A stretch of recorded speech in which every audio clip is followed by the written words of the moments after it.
Hey y'all, welcome to Bugs and the Lip Gloss. I'm Whiskey and I'm here with my friend Dawn, who I've actually spoken with before on her platform, and now she's here to join me. So Dawn, if you would be so gracious as to introduce yourself and tell us about yourself. So my name is Dawn Pedrolt. I am in South Florida. Ride a motorcycle, 52 years old, raising my granddaughter who's now 7. Aw, I Yes. didn't know that. Mhm. And my platform here is just giving voice to women and showing our healing journeys and things that we've come from in our past and what we've done to get ourselves, I won't say right because we weren't wrong, right? But to get ourselves on track and to change and heal and do the things that we feel we need to do in our lives. So if you wouldn't mind sharing what your backstory or your history and things that have gotten you to where you are today. Hmm. Wow. Yeah, That's a lot of story. it is. But Uh, whichever way so you're comfortable. yeah, let's see. I have done a lot of personal development work. I've done a lot of healing work. Um, I continue now on doing healing work. I have a group that I'm involved with locally, a class I go to every Tuesday night. Besides the work that I do daily on just personal development, because I'm a big believer in that. But so anyway, Tuesday night is more about healing, right? And healing like the inside, taking a look at patterns, why we do the things we do, why um, or how we're attracting like these same things into our life, whatever that is. For everybody it's different. We're like, the same type of man or the same situations. For me, is something I'm still working on, right? Is the chaos. I always seem to be surrounded by, and I'm in it right now. Like, it's it's the family members or it's friends, and it's all like, okay, solve my problems. But that's how am I attracting this always into my life, So that's my current thing I'm working on, but I've been working on it for a while. Me too. I But get it. so anyway, so yeah, so I mean, I look at things that I've overcome. I've come a long way from, being younger and drugs and doing the different things that I've done, I guess, without getting into everything I've done. Um, but I have come a long way. I think if there's a private group, maybe I would get more into some of those conversations, Right, but not something I'm comfortable with kind of just putting out there on YouTube. right. But there's definitely some backstories, things I've overcome and could share in more of a private setting with some women. But my history has sexual abuse. It has domestic violence. Um, that's a skim of it on some of it. Hmm. So I've just again spent years of working on myself. I spent years of blaming, I've spent years of being angry, and Absolutely. uh, and have learned again to do the work on myself, right? And always be growing. I mean, that's just one of my mottos, and I try and tell my kids, like it's really not about blaming, and it's not about we take excuse me responsibility and not necessarily seeing those things that happen to us or those things that people did. It's not condoning it or saying, right, like that's okay. Um, but we can only control ourselves and we're responsible for ourselves. So, whatever that stuff is that life has thrown at us, how we handle it and how we deal with it um, is really up to us. And that's the only thing we have control over. Either we're going to give it our power or we're going to keep our power, you know? Exactly. Um, Well, and I tell the ladies, it's up to you guys. You're in the drive, you ladies, not guys. You're in the driver's seat. Like you're free to share what you want or what you don't want. I mean, when we say any type of abuse or anything like that, the pattern's so prevalent that we don't actually have to have details. So that's, I get that. right, Um, right. but that being said, and you don't have to share anything you don't want to. Absolutely not. Um, do you recall what the catalyst was for your change? Like, do you recall what flipped that switch and you finally said, this is enough? I'm not doing this anymore? Well, I mean, I guess as far as God, I mean, I don't know. So I can reference, my sexual abuse was as a kid when I was younger, you know, Mm, um, multiple times, but as a kid and then teenage years. So, that was just not necessarily something, I guess that for me could answer that question and say, okay, well, I've had enough. I mean, life took its process and that's what happened, right. and the choices that I made from a young age to a teenager involved, which of those are some of the things, the drugs and, I guess like who cares, right? But I mean, drugs and different things like that. And for me, a change in there was, I was really getting bad with drugs at a very super young age. I was 16, 17 years old. 17 years old, I went into a rehab, Hmm. and I knew, like, at that point, if I kept going the way that I did, like, I was like at the peak, right? And if I took one more step, I was going over. And there was no looking back. I had a lot of friends that I had lost even at that age, a lot of friends who were totally like addicted in all kinds of ways. So I did. I put myself in rehab. I was a senior in high school. Went to see my guidance counselor. So I mean, I just, for whatever happened with me, like I looked it dead in the eye, Hmm. and I did the rehab and went through it, but then I got involved in stuff again, which was just in a different way. I went Right. back to drugs, I went back to doing all kinds of stuff. And but I guess I really started to dive into personal development and looking at my own stuff. Not that I've become perfect or I stopped doing like all the maybe some of the dumb stuff that I've done, but I've certainly made a shift. And I think really my kids made a big difference for me, you Hmm. know, and watching the road that some of my friends had ended up on, Right. that was a shift for me. And just feeling like this isn't where I'm supposed to be. There's just something inside of me that said, this isn't where I'm supposed to be, and I always am trying to learn and to grow.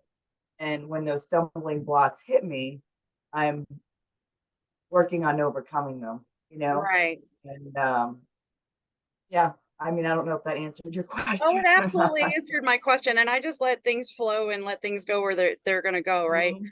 And for Right, myself, this is just a conversation, but I don't know if this is with you either. Like, I've done all the dumb stuff too, right? And there's those struggles. It's an inner struggle when we haven't quite, or when I hadn't figured out like what the triggers were, what my actual right, issue was.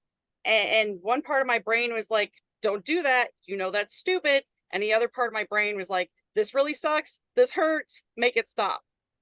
yeah, And I think that's gone down that track a lot. And in my own thing, it was, part of it was like a fear of abandonment, or, oh hey, somebody showed me love even though it wasn't love, right? And then, right, and in those circles, everybody's going to show you love because everybody wants to share the party, right? yeah, yeah, So it, that draw and just sucked me yeah, right back in. And I don't know if that was the same for you. Like, there was this internal struggle the whole time of like, I know this isn't good for me, but this stops it right now. yeah. So yeah, I mean, I for me, I believe like some of the habits that I've done throughout my life that weren't good for me Hmm. were usually stress, right? Like, now I've learned if I'm mad or I'm stressed or there's stuff going on, don't drink, you Yep. know? That's one of my But heart level goals. that was my go-to, right? And Yep. I can't say that I never do it now, honestly, but I've definitely become more aware, like, that's not the thing because it's a temporary band-aid. Sometimes I may go and react into that situation, or sometimes I may just go party and forget about it, not fucking, excuse me, not Oh, react at you're fine. all. You know what I You're mean? fine. I Yeah. would just I just, forget about life for a while, Yeah. and it was a temporary band-aid. So, that I've learned, and I've gotten better at saying, you know what, things aren't good right now. I need to just like reel it back in. Yeah. And like, Uh, I realized that I would go on my bender or whatever it was, and then I'd sober up and I'd still have whatever the issue was that put me on my right. bender. And then I'd have a 3-day hangover. And I'm Yeah. like, So well, this yep, sucks even worse now. nothing's getting solved. Everything gets put on. I just, right. It like, it escalates things for sure. Yeah, Yeah. definitely. And it just, and thank you so much for being so, what's the word?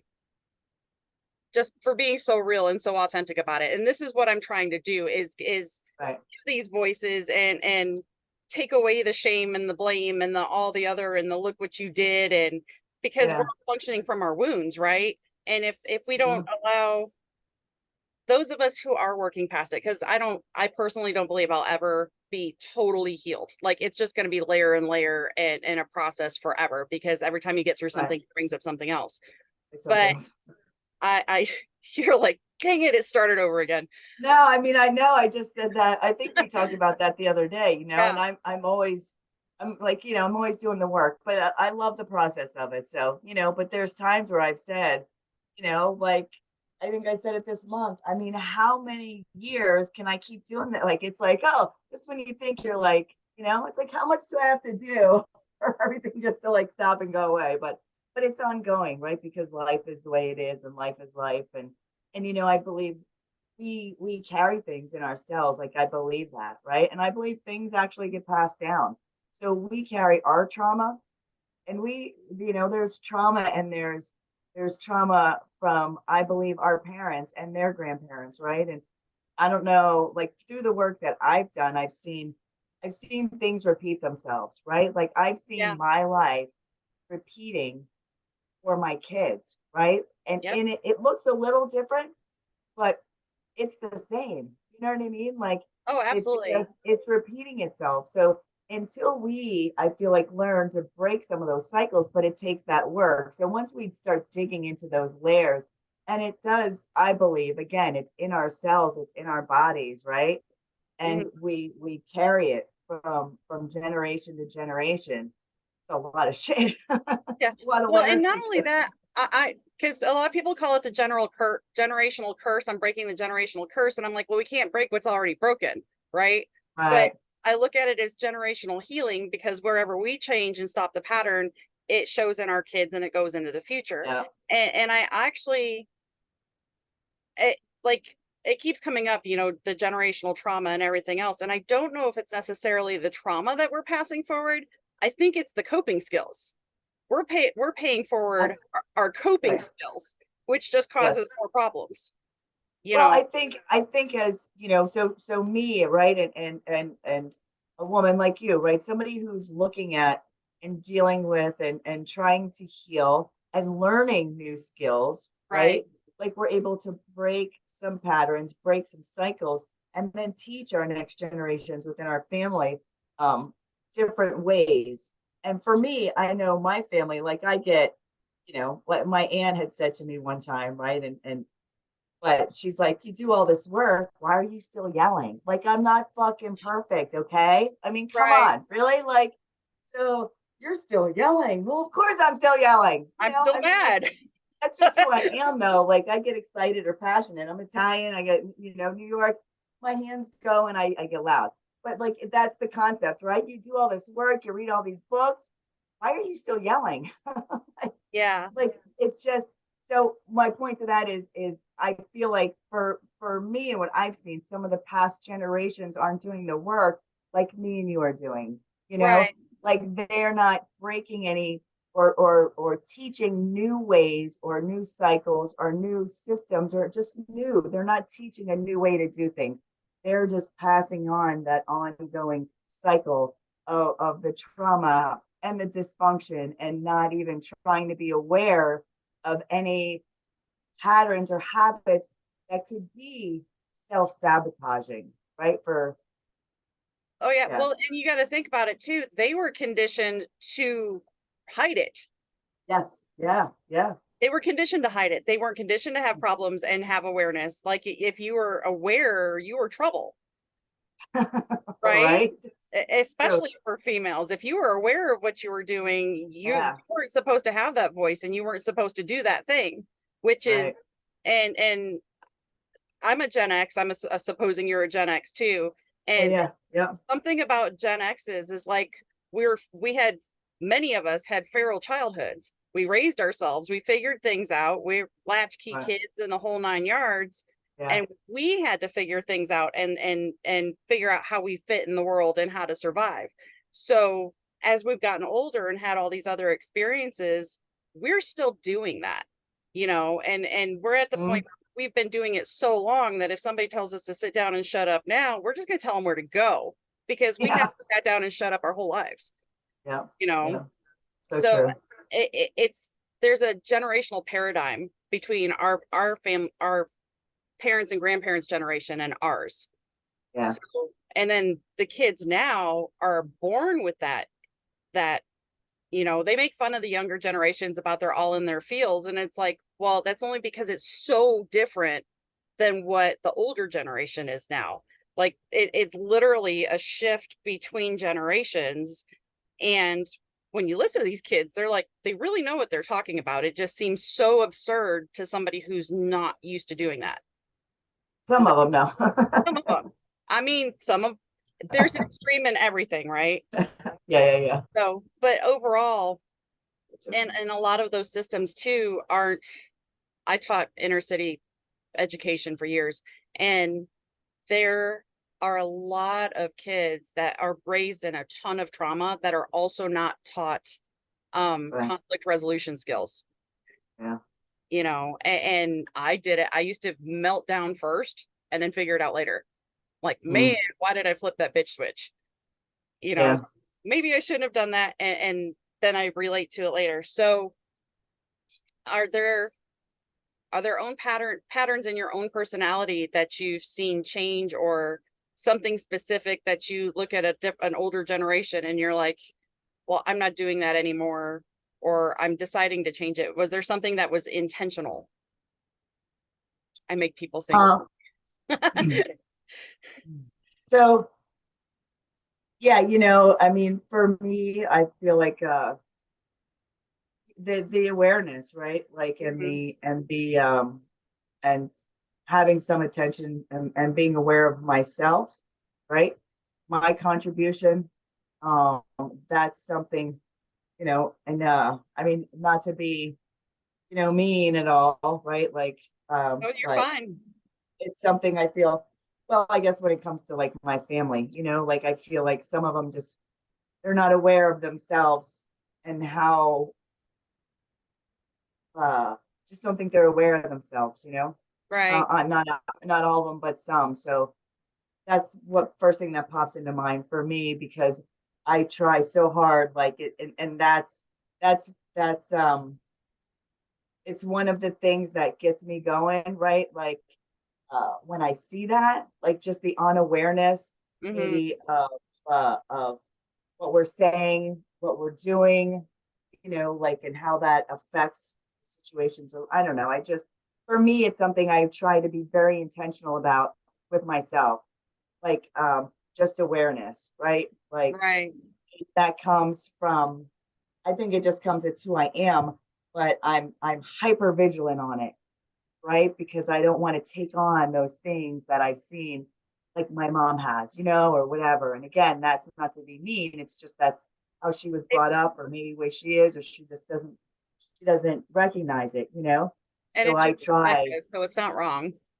Yeah, yeah, yeah, yeah. So I'm like, that's huge for me. Huge. Right. No, I'm sure, right. My kids have these things where they're like, I'm not doing it how she does. Well, see, in my own family, like that unawareness and that inability to change the cycles and change the patterns, even as I was changing myself, I had to block my family because Mm, I had to put a hard line boundary on that. And I realized in my family's relationship, I was the scapegoat. So as long as I left myself anywhere in there, it was always my fault, even when I wasn't around, which was kind of humorous. But Right. And again, it's just that awareness of what accountability and responsibility you have in those dynamics. Like what I finally realized in my own family dynamic was I couldn't expect them to change the cycle for them if I didn't change how I played a part in that cycle. Right. Yeah. Yeah. You know, Yeah. and my relatives are still my relatives, but that doesn't mean that that's going to be acceptable for me. So Right. it was kind of, it was tough. Wasn't easy, but Mhm. I'm better. I've bettered myself for it, if that makes any sense. Yeah. Well, I mean, I'm learning to set boundaries. I'm classic enabler when it comes to my kids, and We all I are. feel like it's just been kind of passed down the line, Hmm. and something I is a continually working on, and I've gotten better, but I have realized that uh, how they are, right? Anybody, whether it's family or anybody who's around me, but again, like I stated earlier, it's my responsibility, right, to react and handle things. That's all I have control over is me. So they could say this, they can do that, they can do whatever. How I handle it really is all I have control over.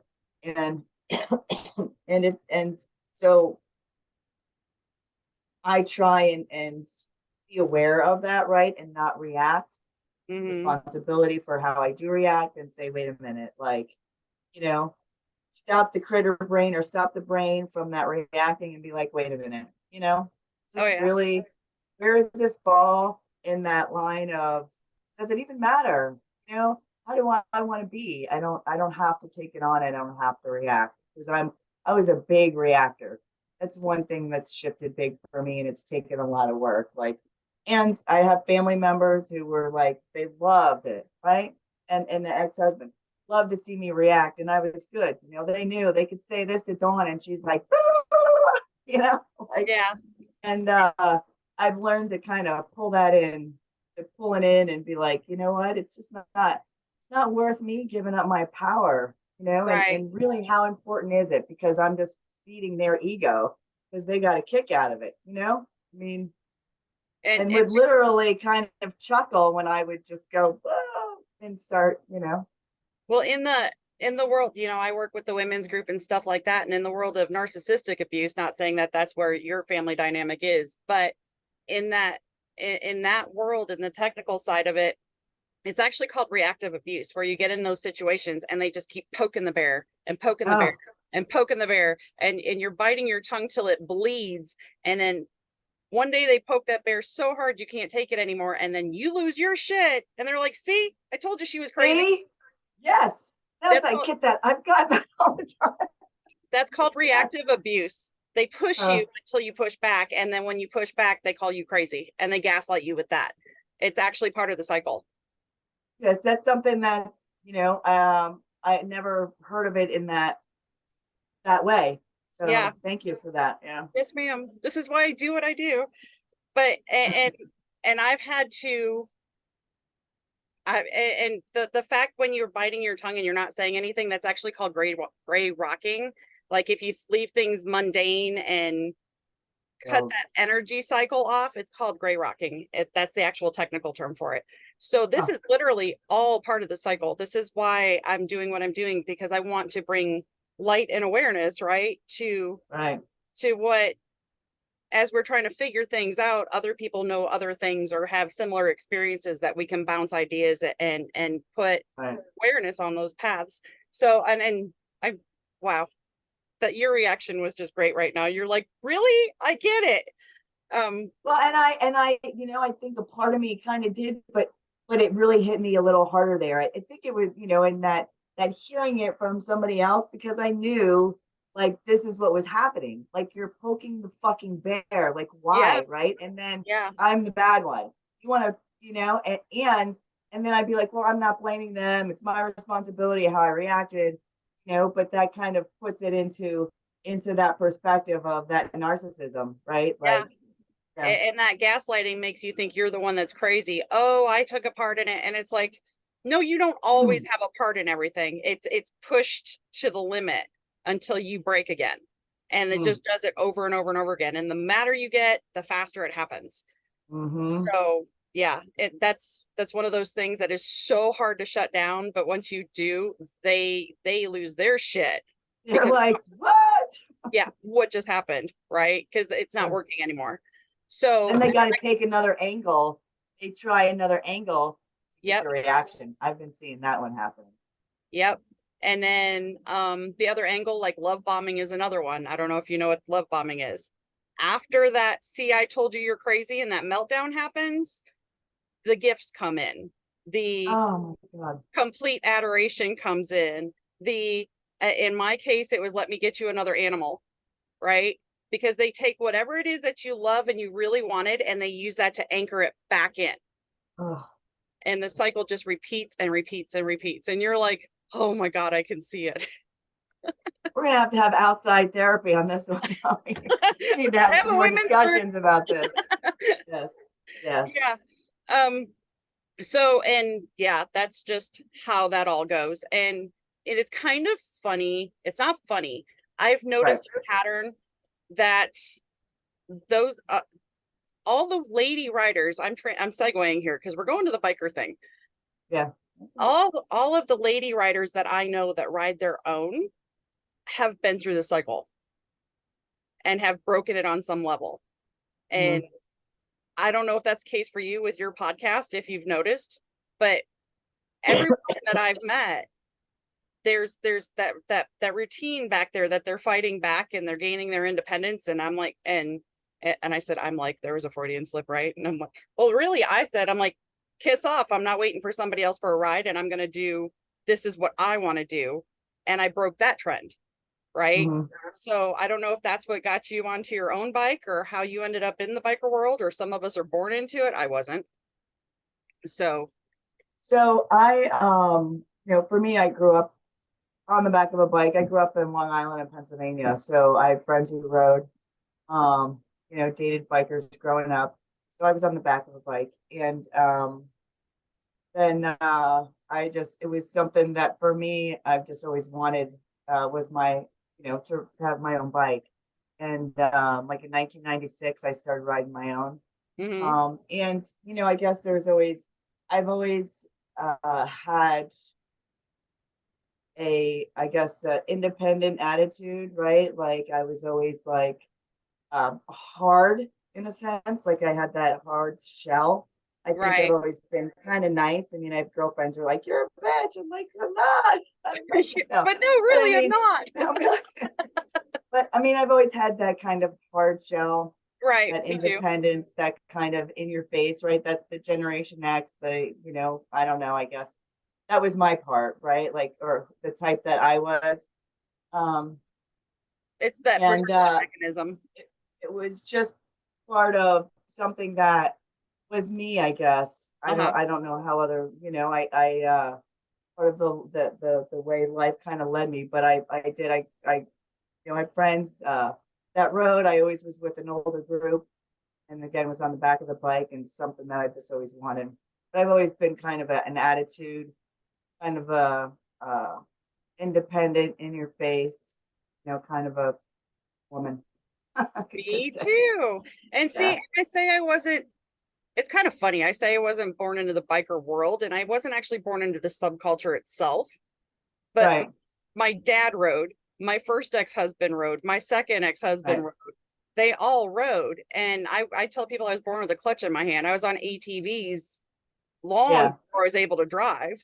So it was still that wind, and that element was always there. So I mean, I learned to ride when I was 17, so 92. So but I didn't get my own until 2005. There was a big gap in there. And once I started going down that route, I was like, oh, I'm so not waiting for a ride anymore. I'm so not playing this game anymore. So I got my own, and now I can't stand being in the back seat. Just cannot do it. I don't know if you're like that too, or if you're like, whatever. I have not been on the back a lot. I have a few times, and there was times where I was like, no. And then there was times where I was like, you know what, this is cool. Like I could look around. So it really honestly, because I mean, uh, I guess that honest, I don't, maybe I don't know if I should say that, but I don't feel like I'm like a super controlling person. Like Right. I, I, I do it because of the freedom, I guess, and I want to control me, Mhm. right? I don't want no one, I don't want anyone trying to control me, right? So, I I was don't just gonna say, know. I feel like I don't even mine know. is a, sorry, I feel like mine is a trust thing. Yeah, yeah, I don't even know really, yeah, if that makes sense. So, but me on the back, it really is that trust thing. Like, am I comfortable with the man who's in front of me, right? Or woman Right. or whatever. Like I had my girlfriend, she's the only one who really I had one dude who was on the back of my bike, but it was kind of a funny situation. I Anyway, have those too. it was a short ride. It was a short ride. He was mortified, but it was a short ride. So but I had my girlfriend that she was the one who always rode with me. But for me on the back, it really depended on who I was sitting behind, on the comfort level and the trust. Because for me, at some point or a couple of the times, right, over the past 25 years, I was comfortable. I could look around, you know what I mean? I could enjoy things, and it was peaceful, you know. But there's other times on the back and I'm like, oh, all right, no way, nope, Like, no not thanks, right I'll there. walk. Yeah, yeah, yeah. So I had a question in my head and it just left me crap. This happens a lot in my videos. If you ever watch them, you'll notice. Um, so what do you want to tell a funny story on a bike or from a bike? I want to tell a funny story. Well, you're making me dig into my memory. Um, You don't have to. So I mean, I don't. Let's see. I mean, funny story. So I mean, I guess this is a funny story. My girlfriend Tina, right? She's my best friend, my ride or die. Uh, so she would be on the bike with me, a lot back. Uh-huh. We're going back a few years. So and we're down in Florida. But anyway, so I have her on the back. At the time I had my little Dinah. And I don't know, this we thought it was funny. So anyway, we're at a light and my boot was untied, right? Uh-huh. So I'm like, can you whatever tie this? So she gets off the bike and we're at an intersection and we're the first, like in that first row in the middle. So Right. she gets off, right? And she's adorable, which is hard to do. You got to picture it. But she's off the bike and her plastic and everybody like they're like people were like yelling. It was hysterical. We were dying laughing. We're like, And it's she's a shoelace. It's a she's beautiful. shoelace. She had to tie my shoe, so she like tie the shoe and That made me think like of my question. That actually made me think of the question I was going to ask. good. Being female and being the rough and tumbles that we are, right? And that Yeah. exterior that we hold, even though we're still obviously women. Do you see a difference in how men treat you or approach you, or how it works different for you in the biker community itself, or even not bikers? Because that the non-bikers are especially funny, but carry on. Well, I think I mean my whole life, like growing up, I had more guy friends than I did girlfriends. I was kind of like one of the guys, Yep. so I was sort of a tomboy, or not sort of a tomboy growing up. I liked trucks. I wasn't a Barbie doll fan, I had Yep. one Barbie doll that was Cher. Otherwise, I just I was like that. And I wasn't a gossip type. So most of my friends were guys, we were a little crazy, we partied and donuts in the parking lot, like, crazy shit like that. And I wasn't offended easily. You know what I mean? Like Right. I wasn't, there was no, you could crack a joke about a guy or a girl or boobs or whatever. Like, I wasn't offended. You weren't hurting my feelings, so,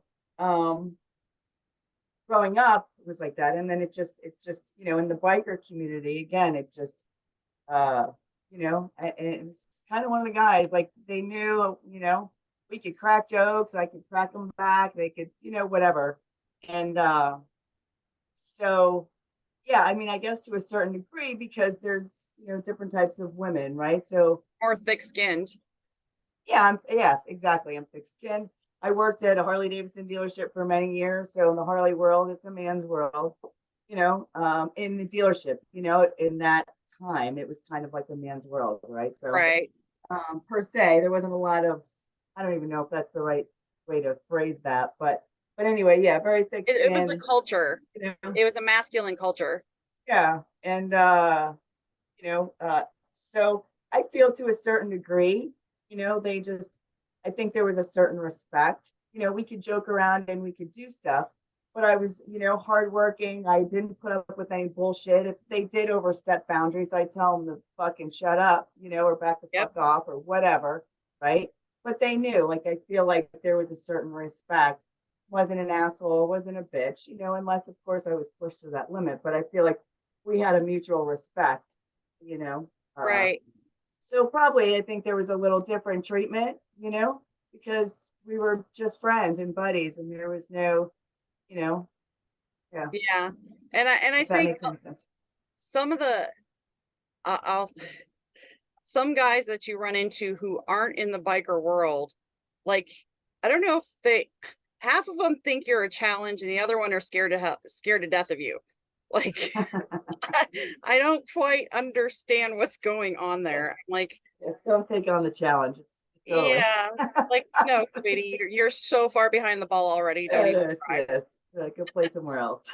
So, and I know what you're doing now, but you just started on a great i- adventure now. Like, what have you been doing all day today? Oh, so I am training to become a motorcycle instructor. So MTII is the Motorcycle Training Right Institute. So my goal is to be an instructor. So today was my second day there out on the range, and you got to go through a process of all these different things. So you got to be like a range assistant, a range demo, and so anyway, I was out there all day today with second day of one of our classes. Oh yeah, it was pretty cool. It And was really cool. what made you decide to be an instructor to do that? So, I mean, for me, it's always something that I've wanted to do. It just, I just never did it, And recently there was a chain of events that happened, and talking with people, and it just played out in that way to where I guess the timing was right. But having ridden, for a long time, working at the Harley Davidson dealership I did for many, many years, and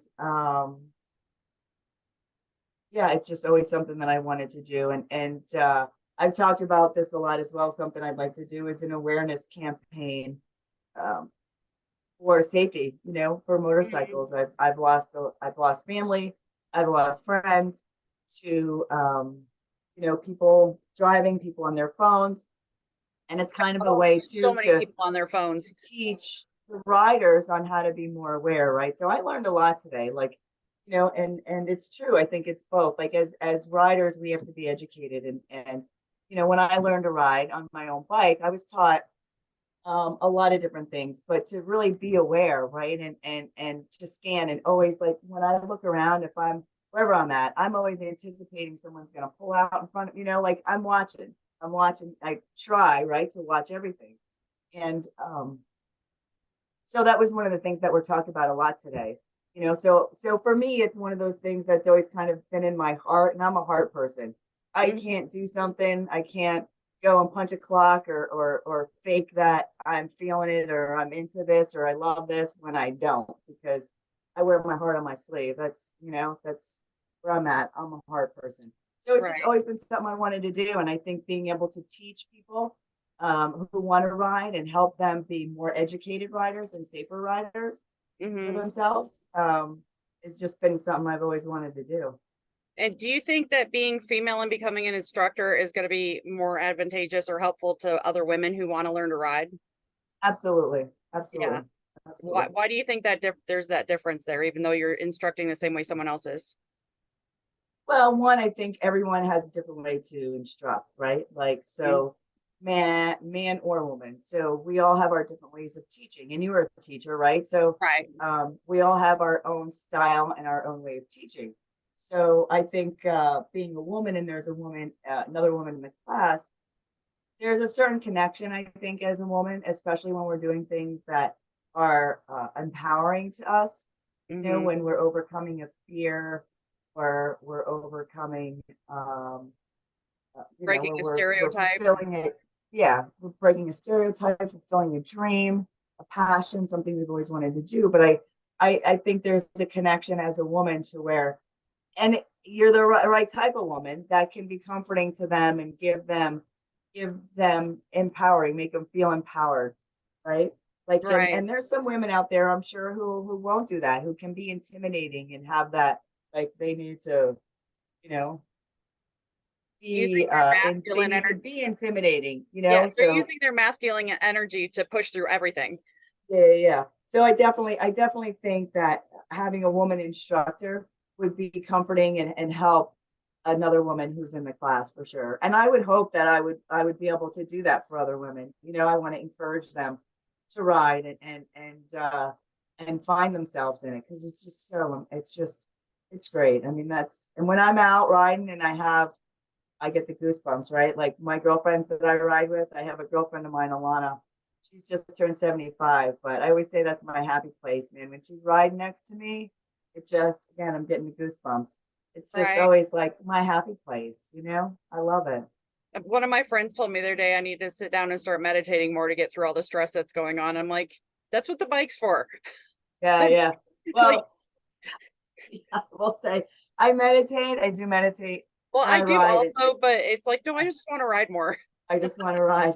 There's that saying that you'll never see a motorcycle in front of a psychiatrist's office, and sad to say, but mine goes there. It's parked out front, so Yeah, call me crazy, but I've my ridden mine motorcycle to is in front of my therapist's office. So I don't know what that means. well, Something. it's funny because they say that, but at the same time, like, yeah, like, and it's kind of funny, like towards the end of my last marriage, like I was showing up to marriage counseling, I just started showing up on the bike. Like, Yeah, they're like, what's going on? And I'm like, it was like, I had to get on that bike and I just had to yeah, go, which obviously I'm nomad now. I'm still going. yeah. But I think and two of the women I've actually interviewed this week, one does rollerblading and one does mountain Oh, biking. awesome. And I was saying something about riding a motorcycle and getting out and getting in the wind and being able to think. And both of them are like, it's the same way for me on the blades. It's the same way for me Right. on the mountain bike. And I'm like, yeah, it's that kinetic feel. The wind is different because you don't get that wind if you're walking or running or whatever, Right. Well, that forward motion changes it. yep. And I feel like it's that you're in that moment so much, right? Like when we're on the bike, we're able to think, right? And we can clear our heads, and for me, I know sometimes it takes a little bit for all the chatter to leave my head, right? And then I'm just there, right? I'm on my bike, I'm riding. And then certain ideas will come to me about things I want to do, or the creativeness starts popping out. And I Mm-hmm. feel like for me, it's just so in that moment, to where everything else, it's like blown away. And I've mountain biked before. So that feeling, I know that when you get to pedaling and it's just you're focused on that stride and everything else just leaves you, you know? Right. And that's what I told both of them. I'm like, the wind is the same. Mm-hmm. Love it. It's that same kind of momentum with your body Love and it. your brain and that unison or that union, right? It's Yeah. in whatever you're using to do that. So Mm-hmm. Love it. um so I know you're doing the therapy thing. I know you're doing the therapy thing, but that's not where I was going with that. You're doing the training thing. Right. So you're doing the dang it, I said it again. You're doing the training, you're working on yourself, you're doing all this development and everything else, right? So what does your future look like? Like what I don't know if you have vision boards or anything like that, but where's your forward momentum taking you? Ugh. What do I want to be when I grow up? I'm never growing up, so I never asked that question. Uh, so, my forward momentum. I mean, I do have vision boards. I haven't done a vision board for a while. I have boxes of magazines. When I tell you I'm collecting them, so for me, I see Um, I see for myself is really focusing inward, um, keeping a grip on myself, my emotions, like keep that growing going. Um, I'm raising my granddaughter, so I want to break some of those cycles Mhm. and teach her early, the self-confidence and healthy habits and skills and discipline in a way of those daily habits and that discipline that help our life to be better. Which Right. is something I didn't do with my kids. Like, I I was was big just gonna into, ask if you could tell the difference between raising your own yeah. children and raising now So as you're older. my kids, like I did personal development still, but I was pretty crazy, to a pretty good degree. I mean, I Mhm. worked and they went to school and we did all that stuff, but I was a little crazy, and I've always had a firm believer in attitude is everything. Like I used to make them read that, like your attitude will make or break any situation. You go Mhm. into something with a bad attitude, like that was a big thing for me. But I was also a single mom, so I was always in a rush. I was always go, go, go. I did a lot. I was that enabling mom, instead of Yeah. having, they would do things, I had them do things, but a lot of things I would just do because I'm in a hurry. I got to get it done and blah, blah, blah, blah, boom. And my pace is like quick, So I've learned to slow down with her. So that's important. I want to teach her those things. And I really am kind of recreating myself in a sense. Like I was saying before, I spent a lot of years at a Harley Davidson dealership. It was owned by my aunt and uncle. So that was sold about 5 years ago. I went and got my real estate license. Did good the first year. I got rookie of the year, and then just really it wasn't here. Like I tried, and I was like, uh, I can't. I just can't force myself to do it. The checks were good when they came in, but so I'm Wasn't now. worth it.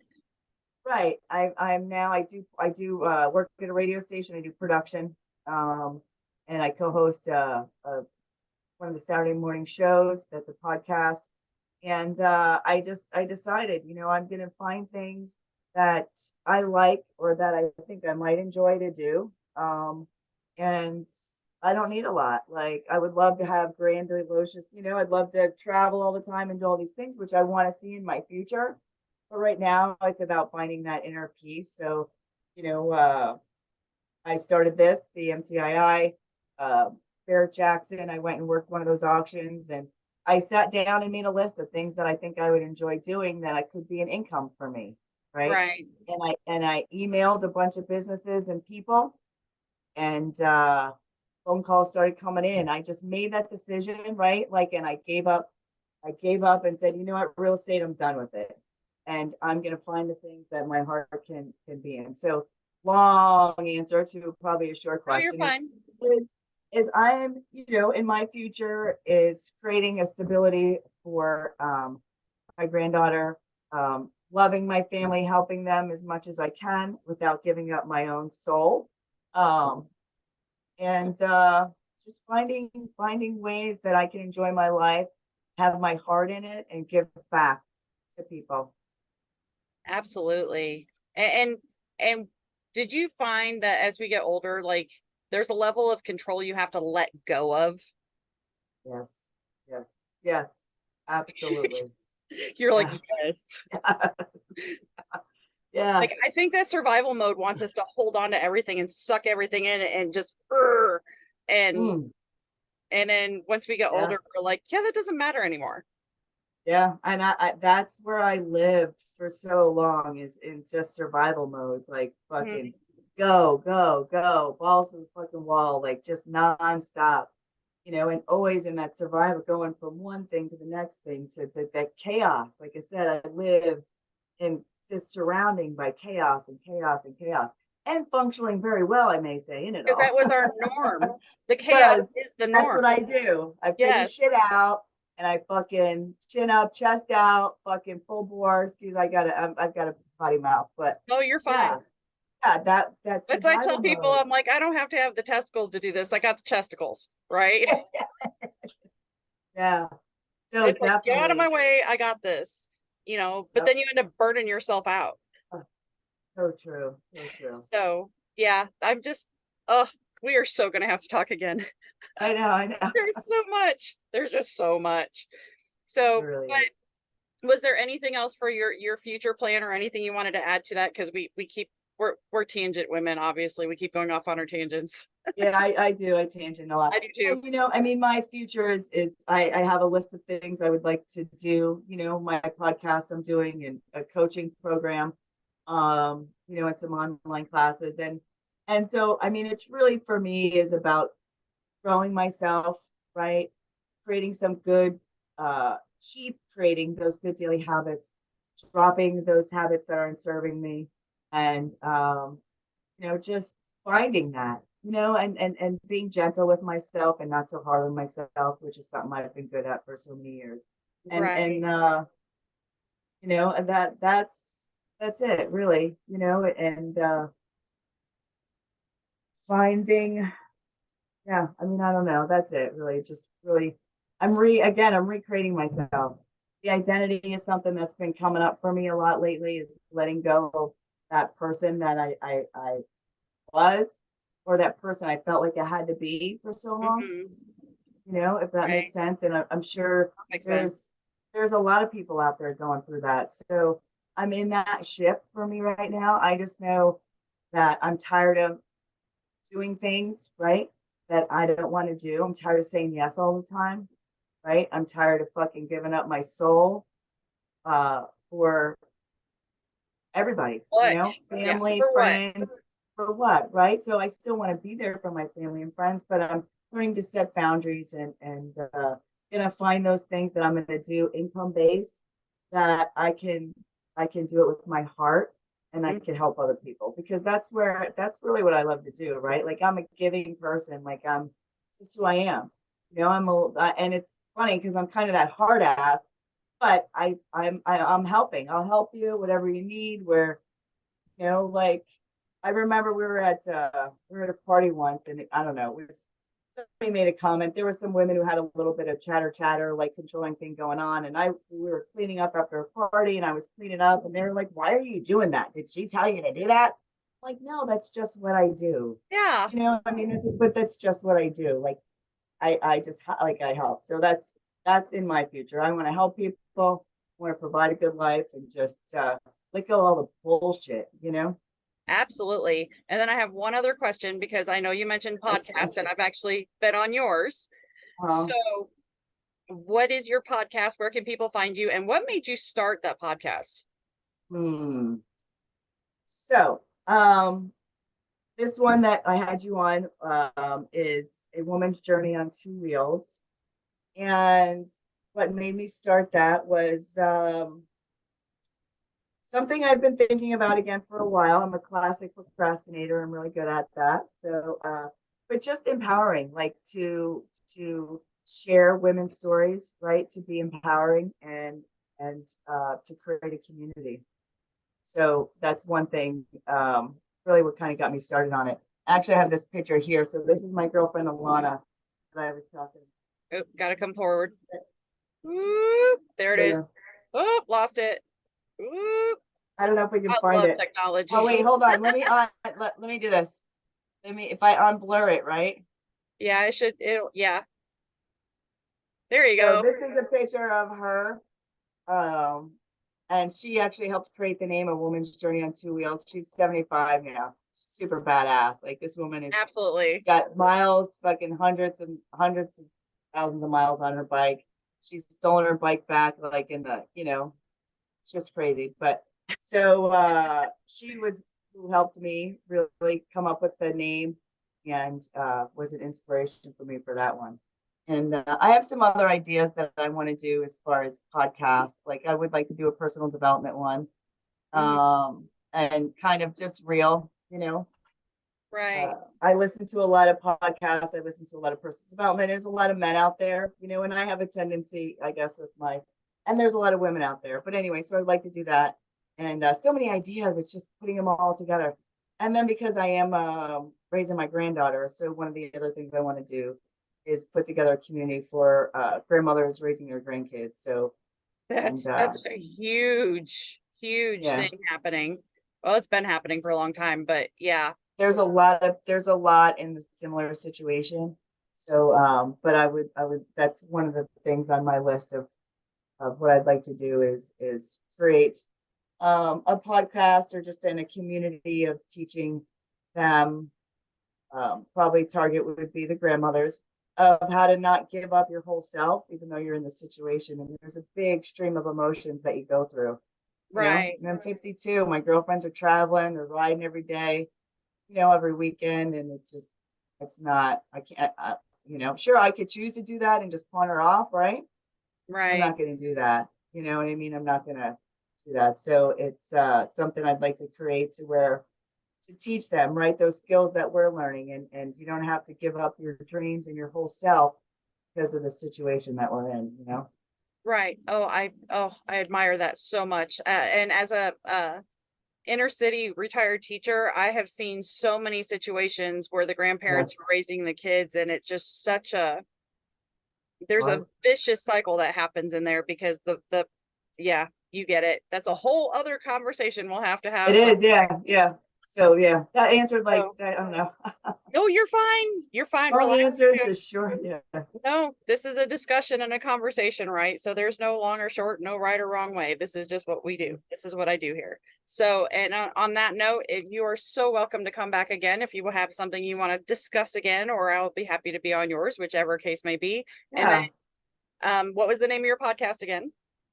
A woman's journey on two wheels. A Woman's Journey on Two Wheels, and I will put all that in the show notes when I get the official link and details from Dawn, and then my support links and everything for that for my channel and my ministry of helping women on the road. And while I'm on the road, they're not on the road. Well, they might be on the road. Anyway, my I love it. ministry for helping women from these situations and just spreading awareness, all that will be in the show notes also. And I love y'all. Thank you so much. Thank you, Dawn, for spending Thank the time you. and having a conversation with me. Mhm. And we will catch y'all on the next one. Keep on rocking.